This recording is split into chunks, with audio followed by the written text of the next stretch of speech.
ಹೌದು ಸರ್.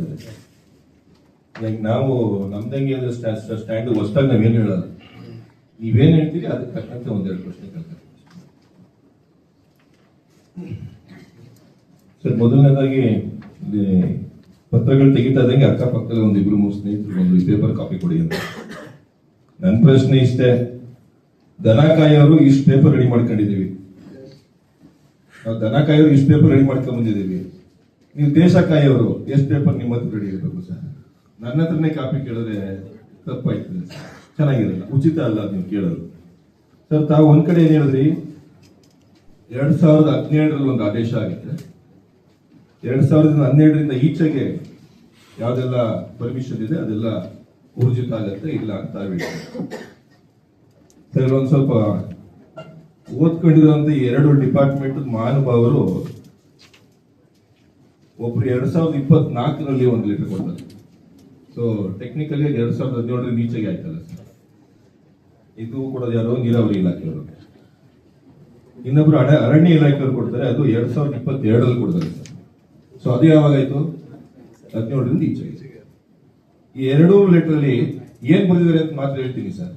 ಅವ್ರ ಪಾಪ ಹುಡ್ಕಕ್ ಅವ್ರು ಹೋಗ್ಬಿಟ್ಟು ವಾಪಸ್ ಅವ್ರು ಬೀರೋ ತೆಗೆದ್ಬಿಟ್ಟು ಹುಡ್ಕಕ್ ಈಸಿ ಆಗ್ಲಿ ಅಂತ ಡೇಟ್ ಹೇಳ್ತಾ ಇದೀನಿ, ಹೋಗಿ ಹುಡುಕಿ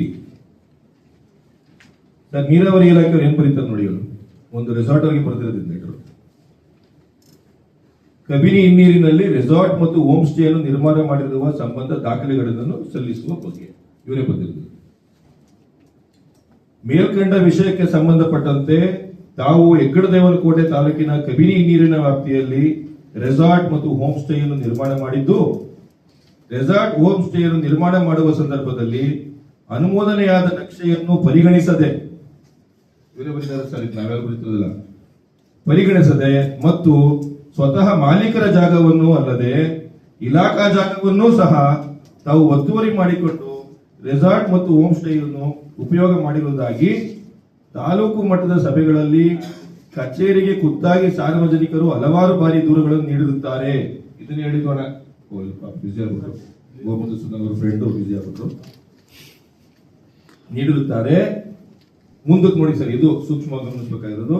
ಹಾಗೂ ಇಲಾಖೆಯ ಅಧಿಕಾರಿಗಳು ಪರಿವೀಕ್ಷಣೆಯ ಸಂದರ್ಭದಲ್ಲಿ ಇದನ್ನು ಗಮನಿಸಿರುತ್ತಾರೆ ಅಂತ ನೀವೇ ಹೇಳ್ತೀವಿ. ಒಂದ್ ಕಡೆ ಇಲಾಖೆಯವರು ಜನಗಳು ಬಂದು ನಮ್ಗೆ ಮೀಟಿಂಗ್ಗಳಲ್ಲಿ ಒತ್ತಡ ಇರ್ತಾರೆ ಅಂತ ಹೇಳೋದಿಲ್ಲ, ಪರಿವೀಕ್ಷಣೆಯ ಸಮಯದಲ್ಲಿ ಇದನ್ನು ಗಮನಿಸಿರುತ್ತಾರೆ ಅಂತ ತಾವು ಬರ್ಕೊಟ್ಟಿದ್ವಿ. ಇದು ಸರ್ ಕೊಡ್ತಿರೋದು 2022ರಲ್ಲಿ. ನನಗೆ ಗೊತ್ತಿರಲಿಲ್ಲ ಸರ್, ಈ 2012 17 ತಾವು ಹೇಳೋದಾಗೆ ನನಗೆ ಗೊತ್ತಾಗಿದ್ದು. ಬಟ್ ಈ ಮಹಾನುಭಾವರು ಗೊತ್ತಿರ್ಬೇಕಿದ್ದಲ್ಲ ಸರ್. ಇದು ಒಂದು ರೆಸಾರ್ಟ್ಗೆ ಕೊಟ್ಟಿದ್ದಾರೆ ಸರ್, ದಯವಿಟ್ಟು ಅನ್ಯತಾ ಭಾವಿಸ್ಬೇಡಿ ಸರಿ. ಅದು ಇನ್ನೊಂದು ಕೊಡ್ತೀನಿ, ಒತ್ತುವರಿ ಮಾಡಿದಕ್ಕೆ ಇದು ಯಾವ್ದು ಇರಿಗೇಷನ್ ಅಲ್ಲಿ ಕೊಟ್ಟಿರೋದು ವೈಲ್ಡ್ ಲೈಫ್ ಅವ್ರದ್ದು ಓದ್ತೀನಿ ಸರ್. ಆಮೇಲೆ ಈ ಲೆಟರ್ ಕೊಟ್ಟಿಲ್ಲ ಸರ್ ಇವರು, ಈ ಲೆಟರ್ ಕೊಟ್ಮೇಲೆ ಇದಕ್ಕೇನೋ ಒಂದು ಆಕ್ಷನ್ ಆಗಿರ್ಬೇಕಲ್ಲ ಸರ್. ಆಕ್ಷನ್ ಆಗಿರೋದು ಏನ್ ತಗೊಬಂದವ್ರು ಸ್ವಲ್ಪ ತಾವು ಇಲಾಖೆಯವರು ಇವತ್ತು ನಂಗೆ ಇಲ್ಲಿ ಕೊಡ್ತೀರಾ? ಈಗ ಪೊಲೀಸ್ ಅವ್ರಿಗೆ ಸರ್, ಈಗ ಯಾವ್ದೋ ಒಂದು ಕಂಪ್ಲೇಂಟ್ ಬಂದ್ರೆ ಅಟ್ಟಾಡಿಸ್ಬಿಡ್ತಾರೆ ನಮ್ಮನ್ನ, ಆ ಕೇಸ್ ಕ್ಲೋಸ್ ಮಾಡೋರು. ಹೌದಾ ಸರ್? ಏನೋ ಒಂದು ಒಟ್ಟಿಗೆ ಒಂದು ತಾರ್ಕಿಕ ಅಂತ ತಗೊಂಡು ನಿಲ್ಲಿಸಬೇಕು, ಮಾಡ್ತಿರಲ್ವ ಸರ್? ಮಾಡೇ ಮಾಡ್ತಿರಲ್ವ ಸರ್? ಈ ನೋಟಿಸ್ ಕೊಟ್ಮೇಲೆ ಏನೋ ಒಂದು ತಾರ್ಕಿಕ ಅಂತ ಹೋಗಿರ್ಬೇಕಲ್ಲ ಈ ವಿಚಾರ. ಈ ಲೆಟರು ಕಾಡ್ನ ಕಾಪಾಡ್ಕೊಳಕ್ಕೋ ಅಥವಾ ತಮ್ಮಗಳ ಸ್ವಂತ ಸ್ವಯಂ ಹಿತಾಸಕ್ತಿಗಳು ಕಾಪಾಡ್ಕೊಳಕ್ ಕೊಟ್ರ ಈ ಲೆಟರ್ ಅನ್ನೋದು ನಾನು ಯೋಚನೆ ಮಾಡುವಂತ ಪರಿಸ್ಥಿತಿಗೆ ನೀವು ನನ್ನ ತಿಳಿತಿದ್ದೀರಿ. ನಾನು ಯೋಚನೆ ಮಾಡಕ್ ಇಷ್ಟ ಇಲ್ಲ, ಬಟ್ ನೀವು ನನ್ನ ತಿಳಿತಾ ಇದ್ದೀರಿ ಆ ಕಡೆಗೆ. ನಾವಿದನ್ನು ಪ್ರಶ್ನೆ ಮಾಡಿದ್ರೆ ಪಾಪ ಆ ಕಡೆ ಕೂತಿರೋದು ಬೇಜಾರು ಬರೀ ಆಯ್ತದೆ. ಹಿಂಗೆಲ್ಲ ಪ್ರಶ್ನೆ ಹೋಗ್ಬಿಟ್ರು ನಮಗೆ. ಇದು ಸರ್ ಇರಿಗೇಷನ್ ಡಿಪಾರ್ಟ್ಮೆಂಟ್ ಅವ್ರು 2024ರಲ್ಲಿ ಅರಣ್ಯ ಇಲಾಖೆ ಅವ್ರು ಕೊಡ್ತಾರೆ ನೋಡಿ ಸರ್. ಇದು ಓದ್ತೀನಿ, ಇದು ಒಬ್ಬರು ರೆಸಾರ್ಟ್ ಅವರಿಗೆ ಕೊಟ್ಟರು.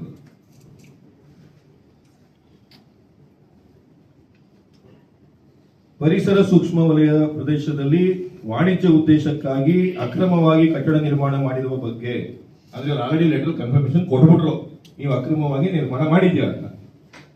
ನನಗೆ ಗೊತ್ತಿಲ್ಲ ಅಂತ ಹೇಳಿದ್ರೆ ಸರ್, ಕನ್ನಡ ಸರಿ ಬರಲ್ಲ ನನಗೆ, ನಾನು ಅರ್ಥ ಮಾಡ್ಕೊತಾ ಇರೋದು ಅಂದ್ರೆ ಇವರು ಕನ್ಫರ್ಮ್ ಮಾಡಿದ್ರಿ ಅಂತ. ಇದಕ್ಕೆ ಈ ಒಂದು ಇದು ಕೊಟ್ರಲ್ಲ, ಪರಿಸರ ಪ್ರದೇಶದಲ್ಲಿ ವಾಣಿಜ್ಯ ಉದ್ದೇಶಕ್ಕಾಗಿ ಅಕ್ರಮವಾಗಿ ಕಟ್ಟಡ ನಿರ್ಮಾಣ ಮಾಡಿರೋ ಬಗ್ಗೆ ಅಂತ ಏನಿಲ್ಲಿ ಕೊಟ್ಟಿದ್ರಲ್ಲ ಸಬ್ಜೆಕ್ಟ್, ಅದು ಯಾವ ಆಧಾರದ ಮೇಲೆ ಅಂತ ಇವರು ಉಲ್ಲೇಖ ಮಾಡ್ತಾರೆ. ಯಾವ ಆಧಾರ ಅಂದ್ರೆ ಉಪವಲಯ ಅರಣ್ಯಾಧಿಕಾರಿಗಳು ಉದ್ಬೂರು ಶಾಖೆ ಇವರ ವರದಿ ಆಧಾರದ ಮೇಲೆ ಈ ಜನ ಕೊಟ್ಟಿರೋದಲ್ಲ, ಇದು ಇವರು ಇಲಾಖೆಯವರು ಕೊಟ್ಟಿರೋದ್ರ ಮೇಲೆ ಅವರು ಕನ್ಕ್ಲೂಷನ್ ಬಂದಿದ್ದಾರೆ. ಮೇಲ್ಕಂಡ ವಿಷಯಕ್ಕೆ ಸಂಬಂಧಿಸಿದಂತೆ ಮೇಲ್ಕಂಡ ಗ್ರಾಮದ ನಿವಾಸಿಯಾದ ಈ ಮೂಲಕ ತಿಳಿಸಿರುವುದೇನೆಂದರೆ, ತಾವು ಎಚ್.ಡಿ. ಕೋಟೆ ತಾಲೂಕಿನ ಅಂತರಸಂತೆ ಹೋಬಳಿ ಅಂತರಸಂತೆ ಗ್ರಾಮದ ಸರ್ವೆ ನಂಬರ್ 2/2ರಲ್ಲಿ ತಮಗೆ 1.29 ಎಕರೆ ಜಮೀನು ಹೊಂದಿದ್ದು, ಸದರಿ ಜಮೀನಿನಲ್ಲಿ ಮೇಲ್ನೋಟಕ್ಕೆ ವಾಣಿಜ್ಯ ಉದ್ದೇಶಕ್ಕಾಗಿ ಕಟ್ಟಡ ನಿರ್ಮಾಣ ಮಾಡುತ್ತಿರುವ ಬಗ್ಗೆ ಮೇಲ್ಕಂಡ ಉಲ್ಲೇಖ ಪತ್ರದಲ್ಲಿ ಉಪವಲಯ ಅರಣ್ಯಾಧಿಕಾರಿಗಳು ಉದ್ಬೂರು ಶಾಖೆಯವರು ವರದಿ ಮಾಡಿದ್ದು, ಸದರಿ ಜಮೀನು ನಾಗರಹೊಳೆ ಹುಲಿ ಸಂರಕ್ಷಿತ ಪ್ರದೇಶದಲ್ಲಿ ಅಂತರಸಂತೆ ವನ್ಯಜೀವಿ ವಲಯದ ಗಡಿಯಿಂದ ಸುಮಾರು 3 ಕಿಲೋಮೀಟರ್ ಅಂತರದಲ್ಲಿದ್ದು, ಈಗ ಹೇಳ್ತೀನಿ ನೋಡಿ ಸರ್, ಭಾರತ ಸರ್ಕಾರ ಪರಿಸರ ಮತ್ತು ಜೀವಶಾಸ್ತ್ರ ಇಲಾಖೆಯ ದಿನಾಂಕ 9/2/2011ರಲ್ಲಿ ರಾಷ್ಟ್ರೀಯ ಉದ್ಯಾನವನಗಳು ಮತ್ತು ವನ್ಯಜೀವಿ ಧಾಮಗಳ ಗಡಿಯಿಂದ 10 ಕಿಲೋಮೀಟರ್ ವರೆಗಿನ ಪ್ರದೇಶವನ್ನು ಪರಿಸರ ಸೂಕ್ಷ್ಮ ವಲಯವೆಂದು ಘೋಷಣೆ ಮಾಡಿ, ಸದರಿ ಪ್ರದೇಶದಲ್ಲಿ ಕೈಗೊಳ್ಳಬಹುದಾದ ಚಟುವಟಿಕೆಗಳು, ನಿಷೇಧಿತ ಚಟುವಟಿಕೆಗಳು, ನಿಯಂತ್ರಿತ ಚಟುವಟಿಕೆಗಳು, ಅದೇ ರೆಸ್ಟ್ರಿಕ್ಟೆಡ್ ಮತ್ತೆ ಏನೇನ್ ಮಾಡಬಹುದು 3 ಜಿಲ್ಲಾ ಸರ್ ಚಟುವಟಿಕೆ ಬಗೆಗಿನ ಮಾರ್ಗಸೂಚಿ ಅರಣ್ಯ ಸೂಚಿಗಳನ್ನು ಕರಡನ್ನು ಹೊರಡಿಸಿದ್ದು, ಸದರಿ ಕರಡು ಪ್ರತಿಯ ಜೆರಾಕ್ಸ್ ಪ್ರತಿಯನ್ನು ಈ ಪತ್ರದಲ್ಲಿ ಲಗತ್ತಿಸಲಾಗಿದೆ. ಓಕೆ, ಈ ರೀತಿಯ ವಾಣಿಜ್ಯ ಉದ್ದೇಶಿತ ಕಟ್ಟಡ ನಿರ್ಮಾಣ ಮಾಡುವುದು ಪರಿಸರ ಸೂಕ್ಷ್ಮ ಪ್ರದೇಶದ ಮಾರ್ಗಸೂಚಿಯ ಉಲ್ಲಂಘನೆಯಾಗಿರುವುದರಿಂದ ಕೂಡಲೇ ಸದರಿ ಕಟ್ಟಡದ ಕಾಮಗಾರಿಯನ್ನು ಸ್ಥಗಿತಗೊಳಿಸಿ ಸಂಬಂಧಿಸಿದ ಕಾಮಗಾರಿಗೆ ಬೇರೆ ಇಲಾಖೆಯಿಂದ ಪಡೆದಿರುವ ನಿರಪೇಕ್ಷಣೆ ಪತ್ರದ ಮುಂತಾದ ದಾಖಲೆಗಳನ್ನು ಈ ಪತ್ರದ ತಲುಪಿದ 3 ದಿನಗಳ ಒಳಗಾಗಿ ಕಚೇರಿಗೆ ಸಲ್ಲಿಸುವಂತೆ ಈ ಮೂಲಕ ತಮಗೆ ತಿಳಿಸ್ತೀವಿ ಅಂತ ಹೇಳಿ ವಲಯ ಅರಣ್ಯ ಅಧಿಕಾರಿಗಳು ಲೆಟರ್ ಬರೀತಾರೆ. ಇದನ್ನು ಬರೆಯೋದು ಯಾವಾಗ 2024ರಲ್ಲಿ. ನೀವು ನಮಗೆ ಹೇಳಿದ ಕಾನೂನು 2017. ಅವರು ಪರ್ಮಿಷನ್ ತಗೊಂಡಿಲ್ಲ, ಅದಕ್ಕೆ ಕೊಟ್ಟಿದ್ದಾರೆ. ಆಯ್ತು, ಅಲ್ಲಾಯ್ತು ಸರ್, ಏನ್ ಮಾಡಿದ್ರು ಅಂತ ಗೊತ್ತಾಗ್ಬೇಕು ನನಗೆ. ಇದು ಅಣ್ಣ, ಇದು ಇಡೀ ಪುಸ್ತಕ ತುಂಬಾವೇ, ನಾನು ಬರೀ 2 ತೋರಿಸಿದ್ದೀನಿ.